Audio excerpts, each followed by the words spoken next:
Smells awesome. Still smells good. Bit more, bit of black. Just one more and then I go. And ladies and gentlemen, what you see before you here is one of the ways that the Hawaiians prepare their food in the days of old in the underground oven called the imu, spelled I-M-U. And we also cook food above the ground in what we call poleho, to roast on an open fire. And then of course, many of the foods, especially those collected at the ocean, are eaten raw or salted and dry. Earlier this morning, we started a large fire in the center of the imu. It's about 3 feet deep, using what we call kiawe wood. We call the wood kiawe. Some of you call that wood mesquite.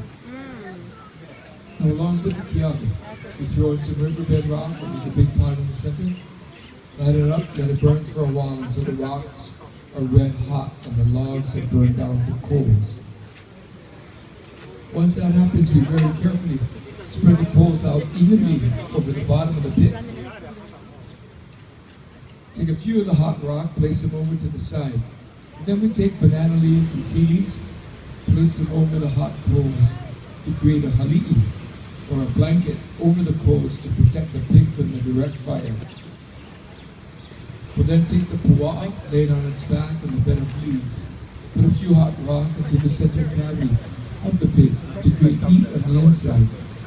Then we cover it up with more banana leaf and tea leaf. Then the burlap and canvas go on to keep the soil out. The soil goes on finely to keep the heat and steam in. Now if any of you decide that this is something you'd like to try in your backyard for a party, yeah? Secret to a successful imu, you gotta start with a raging hot fire. And then to be sure to have an ample amount of soil available to cover up the pit once you have everything in. The imu needs to be completely airtight throughout the entire cooking process. Now this evening, our imu contains one pua'a.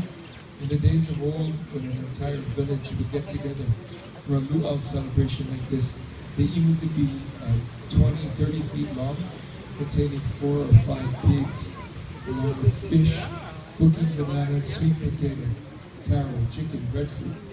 It's a real effective way to cook a lot of food at one time. I'm sure it's not full of that.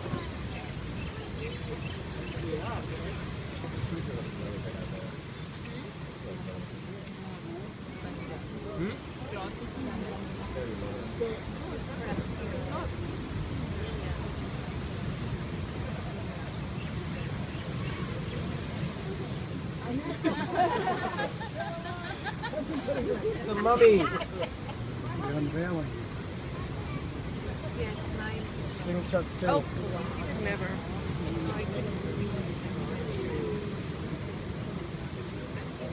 And what I'd like to ask you at this point is, for those of you who can, if you could step back as far away from the imu as you can, make a bigger circle. I'd like to get more people into the front row there. Step back as much as you can. And then I'd like to ask for those of you in the immediate front rows, if you could just sort of squat down on the ground right now, so the people behind you can get a look over their shoulder. And these are the banana leaf and tea leaf that I told you about. We use the tea leaf like aluminum foil to wrap and bake our food. We also use the same tea leaf to adorn our body during the hula. To be completed white lightning from the roots of that tea plant, we call it the Kona medicine. All the way around, real important plant to the Hawaiian people. Again, our pua'a went in this morning at about 8:30. It's been cooking all day here in the underground oven. So at this time, do enjoy the unearthing of our pua'a.